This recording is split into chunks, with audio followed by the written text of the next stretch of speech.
Bonsoir et bienvenue sur NTD Actualité, je suis Laetitia Rodriguez.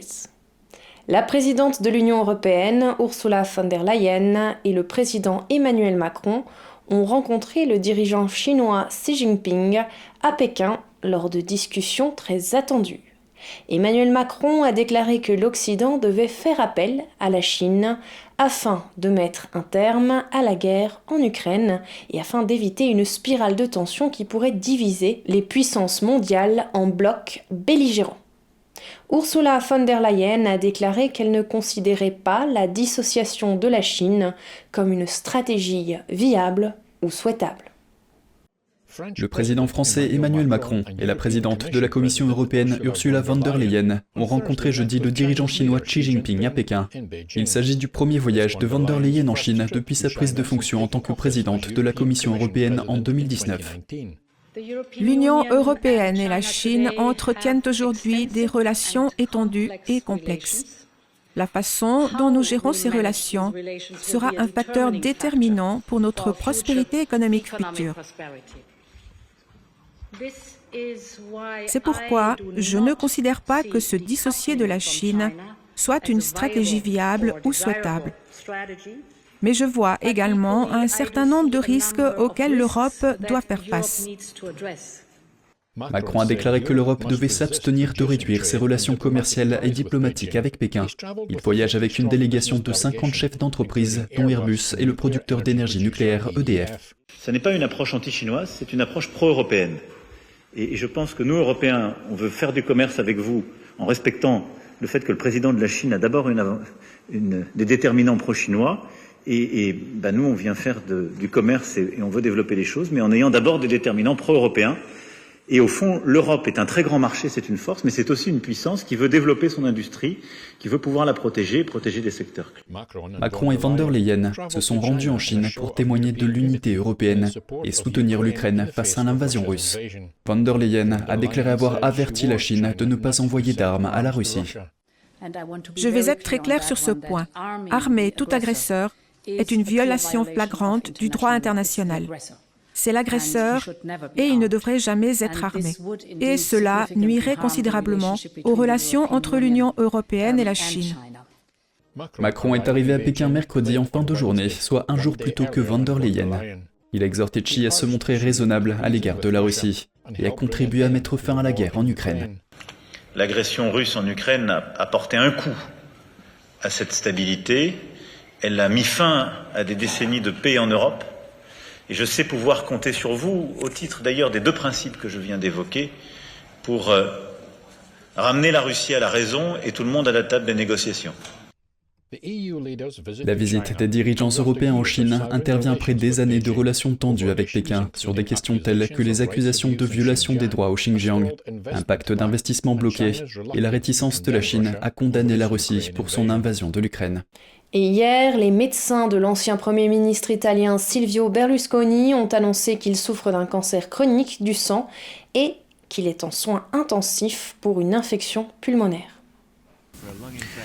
Le milliardaire de 86 ans a été transporté d'urgence à l'hôpital de Milan hier.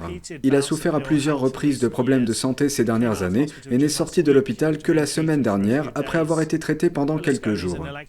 Sénateur élu, Berlusconi dirige le parti Forza Italia qui fait partie de la coalition de droite de la première ministre Giorgia Meloni. 4 fois Premier ministre, il a démissionné pour la dernière fois en 2011. Berlusconi était une figure de division dans la politique italienne, mais les médias de gauche comme de droite ont rendu hommage au mania des médias. Et les autorités italiennes affirment que les cartels de la drogue opérant en Italie utilisent de plus en plus les réseaux de banques occultes chinoises afin de dissimuler des paiements transfrontaliers. Les réseaux de transfert d'argent ne sont pas facilement traçables et permettent des paiements rapides. La méthode de transfert consiste à déposer une somme auprès d'un courtier en devise dans un pays, tandis qu'un autre agent, situé dans un autre pays, verse un montant égal au destinataire. Les autorités italiennes ont annoncé au moins 6 enquêtes impliquant des bandes de trafiquants de drogue et des réseaux de paiement chinois au cours des 5 dernières années. Les autorités américaines affirment que les courtiers en argent chinois représentent l'une des nouvelles menaces les plus inquiétantes dans leur lutte contre la drogue. La question se pose également pour les services répressifs européens. L'agence de police de l'Union européenne a déclaré que les réseaux criminels chinois sont de plus en plus impliqués dans le blanchiment des recettes criminelles en Europe. Et un allié de l'OTAN a décidé d'écarter les entreprises chinoises de la modernisation d'un port stratégique en Europe. C'est le résultat des efforts de Washington et de l'Union européenne. Tiffany Mayer de NTD nous en dit plus. Washington remporte une victoire diplomatique. Les États-Unis ont persuadé un allié de l'OTAN d'empêcher les entreprises chinoises de moderniser un port clé en Europe. Cet allié est la Croatie, un pays d'Europe de l'Est. Elle fait partie de l'OTAN, l'alliance militaire la plus puissante du monde. Le port en question s'appelle Rijeka. Ce port en eau profonde est une porte d'entrée vers l'Europe centrale. Il y a 3 ans, 3 entreprises publiques chinoises ont remporté un appel d'offres pour la construction d'un terminal pour l'expédition de conteneurs. La nouvelle a déclenché l'alarme à Washington. En effet, la marine américaine utilise le port pour réparer ses navires. L'OTAN utilise également le port pour transporter des marchandises militaires hors d'Europe. Si le port passait sous contrôle chinois, il serait plus difficile pour l'OTAN et d'autres pays de faire transiter des marchandises et des opérations par le port. C'est ce qu'a déclaré l'ancien ambassadeur des États-Unis en Croatie. Selon le Wall Street Journal, des représentants des États-Unis et de l'Union européenne se sont exprimés sur la question. Par la suite, la Croatie a annulé l'appel d'offres avec les entreprises chinoises. Le contrat de plus de 2,75 milliards d'euros a depuis été attribué à une entreprise nationale et à un géant danois de transport maritime. Les entreprises devraient achever la construction de l'infrastructure d'ici à 2025. Mais l'accord n'a pas complètement éliminé l'influence chinoise. Le terminal à conteneurs continue d'acheter des grues à une entreprise chinoise. Les ports utilisent des grues pour charger et décharger les navires porte-conteneurs. La Chine contrôle le marché mondial des grues portuaires. Aux États-Unis, environ 80% des grues utilisées dans les ports américains étaient fabriquées en Chine. On craint de plus en plus que Pékin n'utilise les capteurs de ces grues pour espionner ce que l'Amérique fait entrer et sortir du pays. Et malgré les menaces du régime chinois, le président de la Chambre américaine des représentants, Kevin McCarthy, a accueilli la présidente taïwanaise Tsai Ing-wen pour une rencontre historique en Californie mercredi. Voici les détails. Le président de la Chambre des représentants, Kevin McCarthy, a rencontré la présidente de Taïwan, Tsai Ing-wen, à Simi Valley en Californie mercredi. McCarthy a déclaré qu'ils avaient eu une discussion très productive sur les moyens de renforcer les liens entre les États-Unis et Taïwan. Nous devons poursuivre les ventes d'armes à Taïwan et nous assurer que ces ventes parviennent à Taïwan en temps voulu. Deuxièmement, nous devons renforcer notre coopération économique, en particulier dans les domaines du commerce et de la technologie.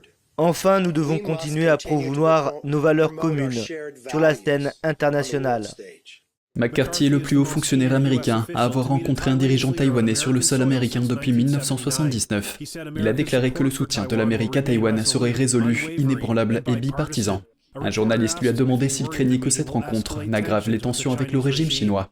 Nous n'avons pas l'intention de provoquer une escalade. Nous voulons continuer à reconstruire et à favoriser la démocratie et la liberté.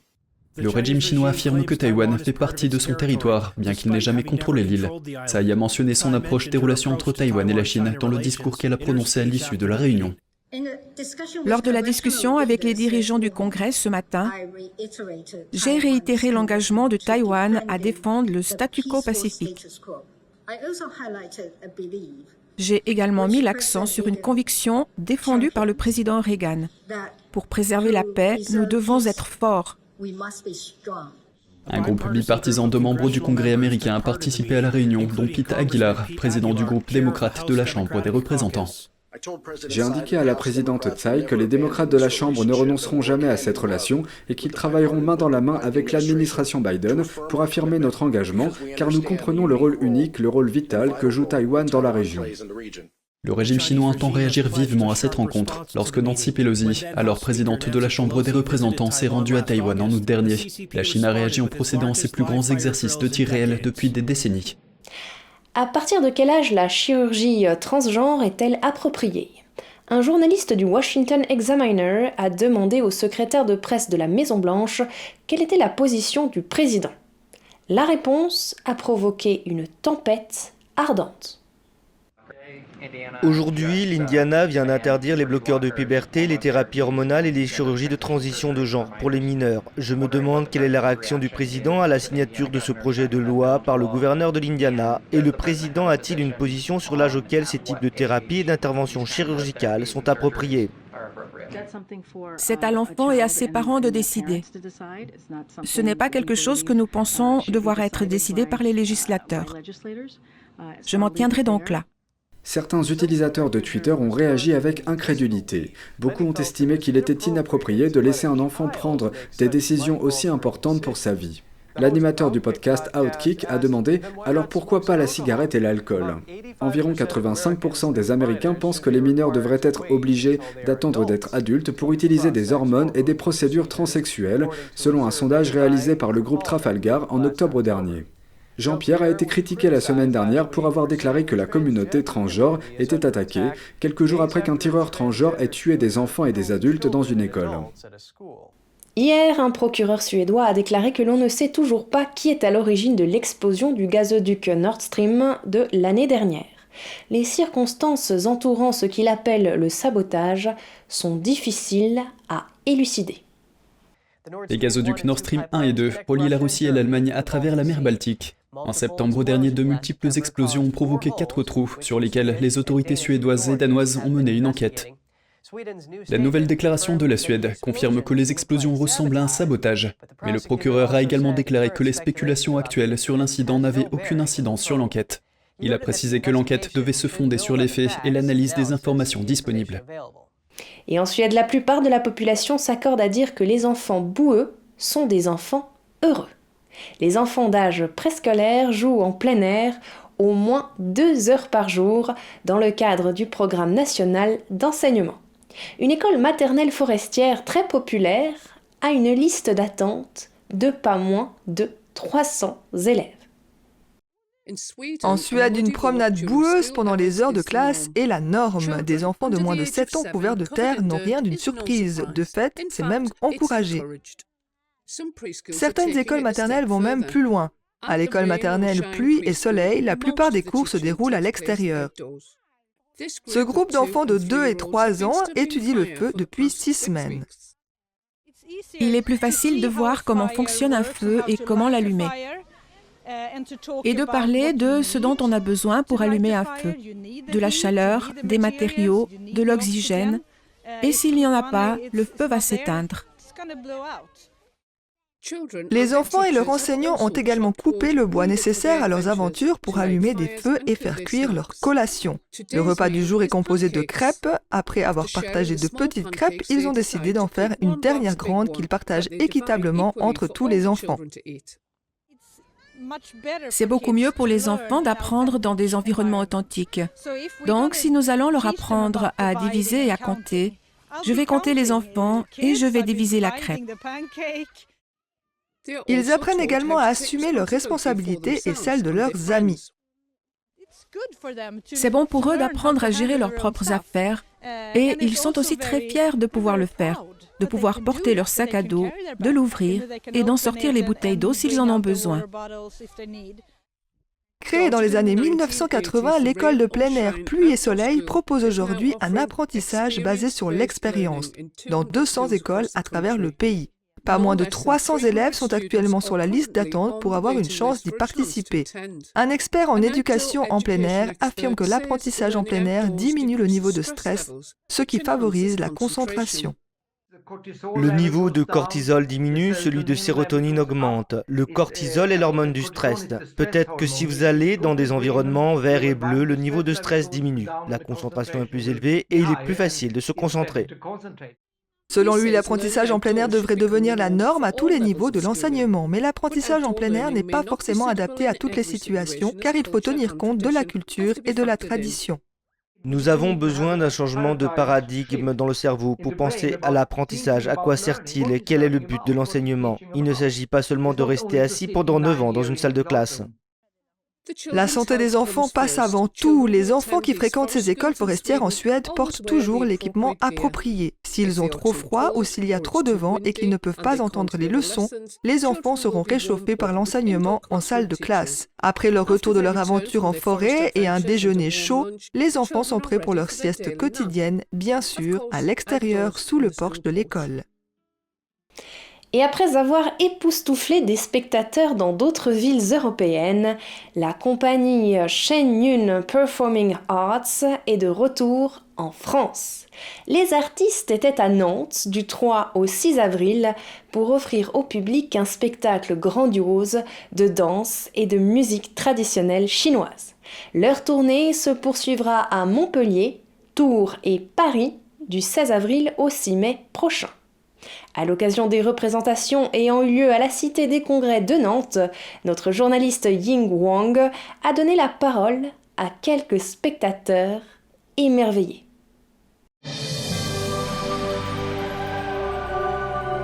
C'est merveilleux, il y a des gens qui savent faire des choses merveilleuses, que ce soit le metteur en scène, que ce soit les chorégraphes, que ce soit les danseurs et que ce soit les compositeurs qui ont imaginé ces spectacles qui sont vraiment fabuleux.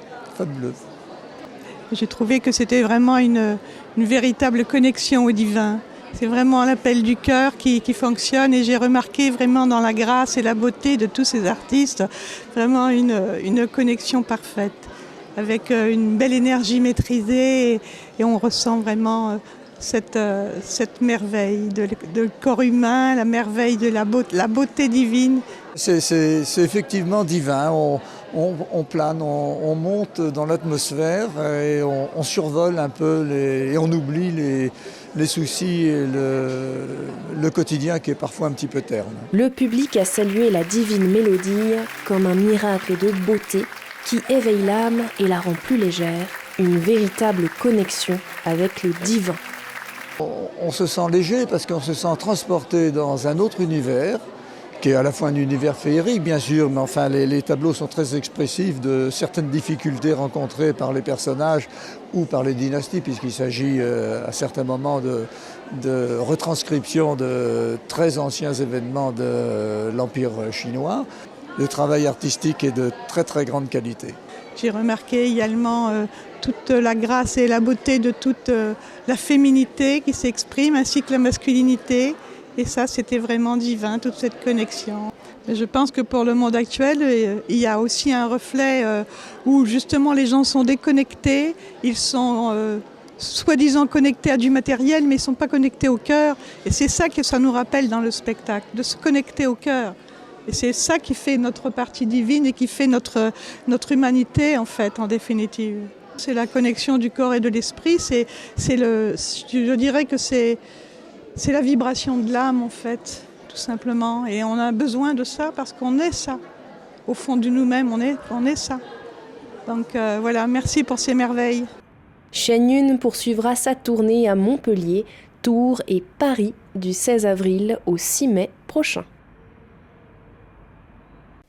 Et c'est ainsi que s'achève cette édition. Merci de nous avoir suivis. Vous pouvez retrouver tous les programmes de NTD sur Genjing World, la plateforme 100% propre, en tapant www.genjing.com/fr-fr ou en cliquant sur le lien qui se trouve sous notre vidéo YouTube. Je vous souhaite à toutes et à tous, et de la part de toute l'équipe, une excellente soirée sur NTD.